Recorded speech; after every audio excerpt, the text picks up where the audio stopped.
Outside of walking, the best way to get around Rome is not by bus, it's not by taxi, it's by metro. And in this video, I'm going to share with you all the sites you can easily access in Rome simply using the Metro A line.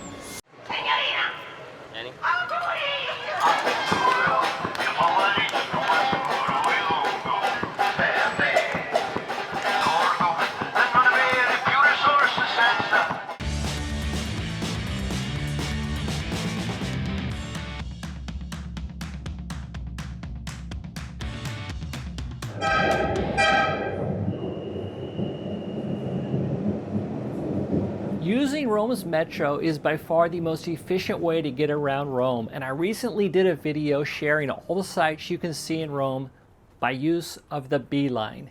And in this video, I'm going to now share all the sites in Rome that you can easily access by simply using the A line.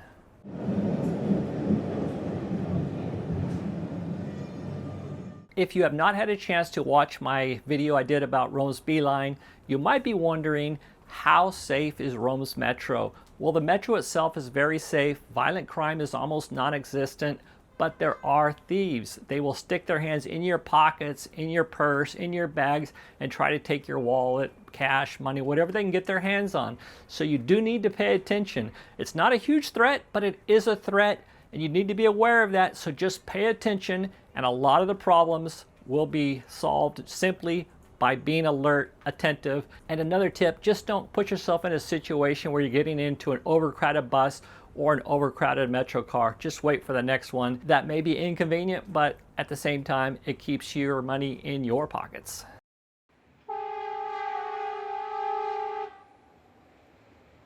Before getting on Rome's public transportation system, whether it's buses, trams, or metro, you're gonna wanna get a ticket. You don't wanna get caught without a ticket. Fines can be very steep, and until recently, it was kind of a headache. You always had to search where to get those, stand in line when you did find a place.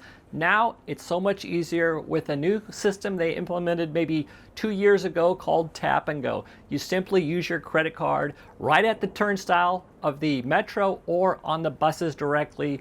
You no longer have to search for tickets, making it super convenient. There are some things you'll want to know about Tap and Go, and I do have a separate video kind of explaining some of the particulars that you'll want to definitely check out before heading to Rome. I'll put a link to that video in the description of this video.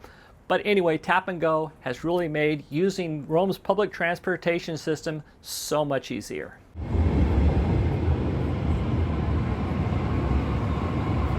At each of these stations, I'll be putting GPS maps in the description of this video that will help guide you along the way, ensuring you don't get lost. These maps are completely free to use as long as you download the app Komoot.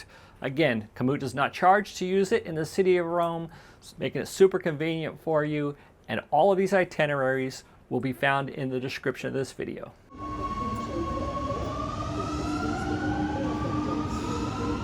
Our first stop along the A line is the station Lapanto. Now, if you are just wanting to visit the Vatican, it's probably quicker to go to Ottaviano. But by starting at Lapanto, I can show you a few sites along the way and a much more dramatic way to enter the Vatican City. Here's a quick sample of just some of the sites you'll see near the Lapanto metro station. When it's cloudy, I don't see you. When it's dark, I lose your spark. And I don't have another moment when you're not around. I know you're my ray of light. Somehow I have lost your sight. I have got mysterious ways to bring you back into my life. And I'm gonna make you mine. I'm gonna make you mine. I'm gonna make you mine. I'm gonna make you mine. I'm gonna make you mine. I'm gonna make you mine. I'm gonna make you mine. Using the GPS guidance, as you exit the Lapanto metro station, your GPS will guide you down this street towards the Palace of Justice.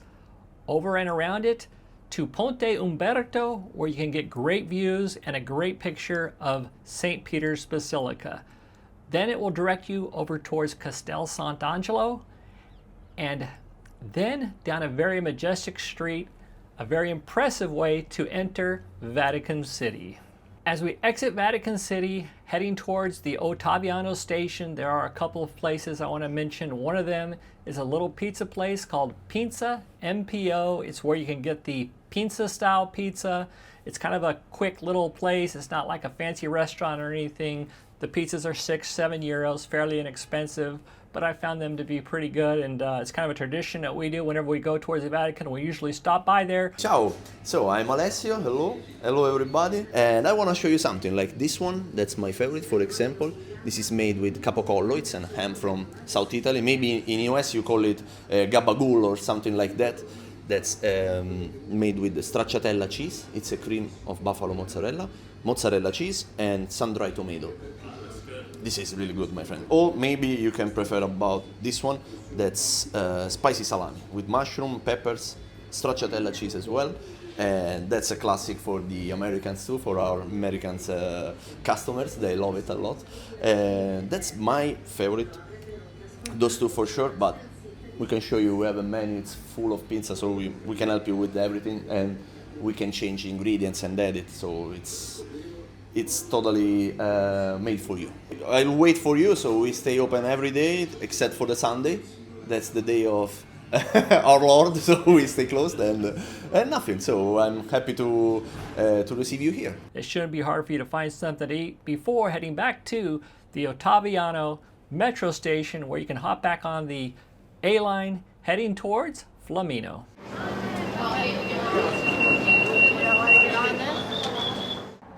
Our next stop on the metro, line A, is Flaminio. Flaminio is where you're going to find Piazza del Popolo. Piazza del Popolo is a great square, and just above Piazza del Popolo is Villa Borghese, one of my favorite parks in Rome.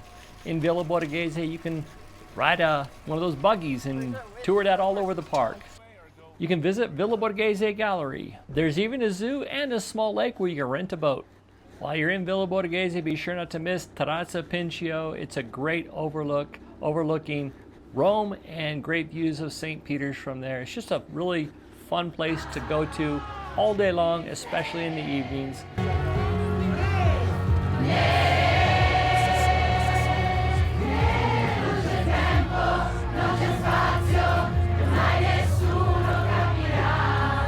Here is just a quick sample of some of the sights you'll see on this self-guided GPS tour starting at the Flaminio metro station.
Upon exiting the Flaminio metro station, the GPS then will direct you to Piazza del Popolo through what they call the Porte del Popolo. It's the doors heading into Piazza del Popolo. From there, you'll head down Via del Corso. Now, Via del Corso is a very popular street. It's kind of like an outdoor mall, all kinds of shops, restaurants, boutique shops, things like that. Go down, explore, a lot of fun to do. There'll be several people on that street. It's typically close to automobiles, or for the most part it is, so it makes it very nice to walk down. The GPS then will direct you to another street called Via del Babbuino, also very similar to Via del Corso, just probably a little bit more independent shops, a little more unique boutiques and things like that. The GPS will also take you to a street called Via Margutta, which actually has a unique vibe, a very charming street, as you make your way over to Piazza del Pincio, where you can get a great view of the city of Rome. Piazza del Pincio is also located on the edge of Villa Borghese. It's lots of places to just kind of sit down, relax, and enjoy the atmosphere before heading back to Flaminio, where we'll then head over to the station Spagna. If you're going to be visiting Rome in the near future, or you know somebody who is, we have a travel guide. Our travel guide will help anyone make the most of their next visit to Rome. It includes over 10 hours of video, a 70+ page PDF, interactive maps. We get to share our favorite restaurants, gelaterias, and so much more. Be sure to check it out. I'll leave a link to it in the description of this video, along with a discount code where you can pick it all up for right around $20.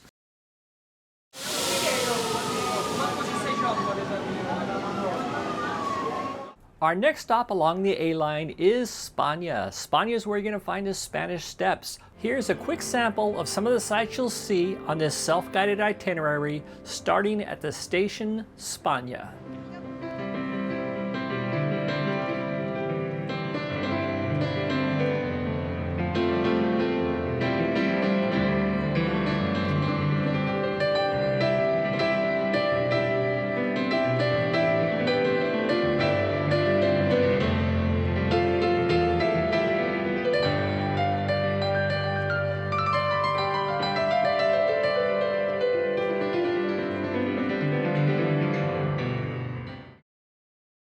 When you leave the Spagna station, the GPS then will direct you to the top of the Spanish Steps where you can get a great view of the city, and then over to the first McDonald's in all of Italy. I suggest you try the tiramisu.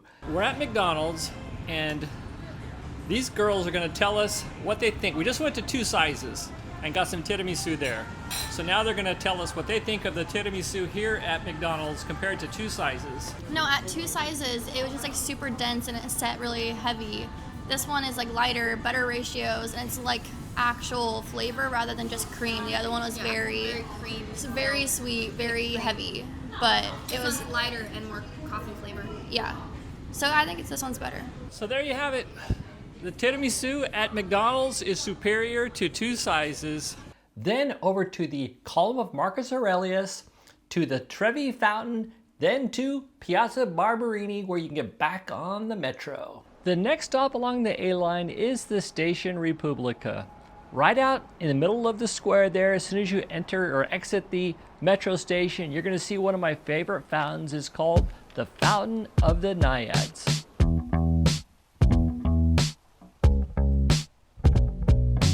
Right at the opposite side of the square from the metro station is one of my favorite basilicas called the Basilica of Santa Maria of Angels and Martyrs. That was designed by none other than Michelangelo.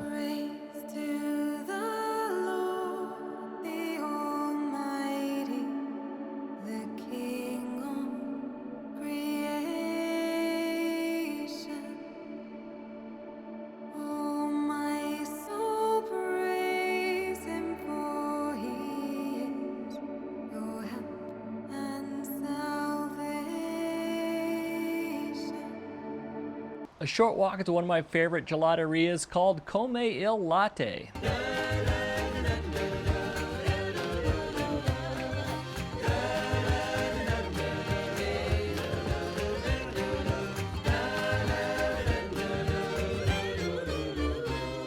Also, while you're visiting the area, if you're hungry, I've got 2 great pizzerias. One of them is kind of an upscale Napolitan place called 50 Calo. It's excellent. And the other is a Pinza Pizza, similar to the one we visited near the Vatican. This one's called Pinzetta. Absolutely fantastic. If you're hungry, I really recommend both of these. Go get them. But you'll probably have to choose one or the other. They're both fantastic. La mia favorita è cipolla e nduja, spicy salami and red onion. But if you want to try our best, where is the camera? This one is our best. Pumpkin sauce, provola cheese and bacon. Next, we'll be heading to Station Termini.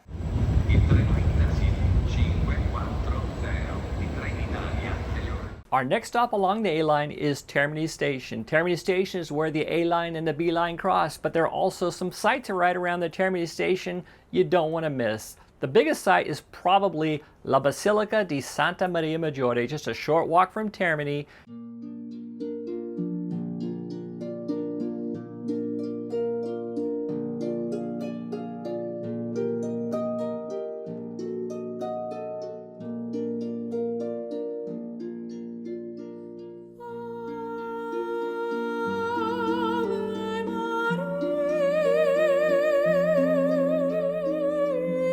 And from there, we're going to walk to a different station. Again, we're not going to head back to Termini. We're going to head over to the station Vittorio Emanuele, where we're going to hop back on the A line.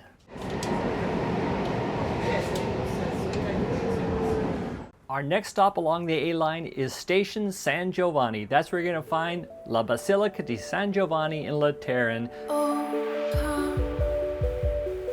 Hearts wide open, unveiled before our eyes. Oh, see, I bow before him. The day has dawned. Oh, come. At the San Giovanni metro station, there are two sites we're going to take a look at. And you won't need your GPS for either one because they are very close, less than a 5-minute walk. The first one is La Basilica of San Giovanni in Lateran. As you exit the metro station, you'll see there's like a wall. You're going to walk under that wall, that is the Aurelian wall, over to La Basilica di San Giovanni. It's one of the major basilicas in Rome. Another thing you want to be sure to do while you're visiting La Basilica di San Giovanni is to walk up the holy stairs. Now, they're not located in this basilica, they're directly across the street in a smaller church. These are the stairs that Jesus walked up when meeting Pontius Pilate before being sentenced to death.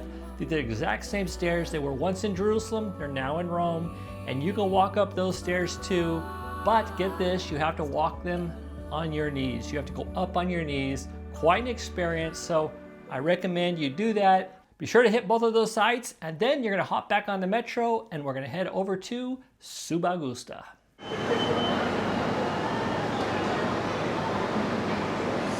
Our final stop along the A line is Subaugusta. Here's a quick sample of some of the sites you'll see along this self-guided walking itinerary starting at Subaugusta.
Subaugusta is located next to Aqueduct Park. Aqueduct Park is truly one of our favorite things to do in Rome. It is where you get to walk along the Roman aqueducts. These aqueducts were built 2,500 years ago. It's simply incredible. And along the way, there's lots of other interesting things to see, including ruins and nature and birds and trains. It's just a fantastic walk. It's about 3 miles or 5 kilometers in all, because we're going to walk from Subaugusta station along Aqueduct Park all the way to Porta Furba, where we're going to then hop back on the metro. It's also on the A line, and from there you can take that back into the city center. Also, just in case you're interested in taking e-bikes into Aqueduct Park, you can certainly do that. The best way to do that is to get e-bikes at Circus Maximus. There's a bike ride that will take you down Via Appia Antica through Aqueduct Park and then back to Circus Maximus. It's a great time. I did a video about it recently, and I'll put a link to it in the description of this video in case you want to check that out. Hope you enjoyed the videos. To the next one. Alla prossima. Ciao. Tacchi fuori! Tacchi fuori, buon anno!